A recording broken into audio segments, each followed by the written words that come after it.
Kasi Rosalie, Kylie, kaya hindi ako makalabas yung napulot na singel si tatay nasira. Kaya hindi ako makalabas. Ganun ba, Naning? Kylie, Naning, antayin niyo ako dyan ha. Meron lang ako kukunin sa bahay namin ha.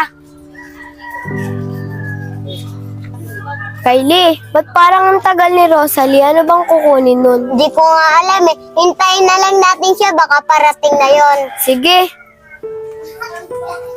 Buti andun pa si Naning tsaka si Kylie. Kylie, Naning, pasensya na kayong dalawa. Natagalan kasi ako maghanap eh. Naning, eto nga pala yung tsinelas. Sigurado makakasama ka na sa amin, diba Kylie? Oo nga. Naning oh, suotin mo na. Talaga ba, Rosalie? Oh, mukhang bagong-bago pa to ah. Maraming salamat, Rosalie ah. Naku, Naning, okay lang yan. Para meron ka na masuot ng tsinelas. Tara na, Kylie. Naning, punta na tayo ng Montevilla. Sige, tara na!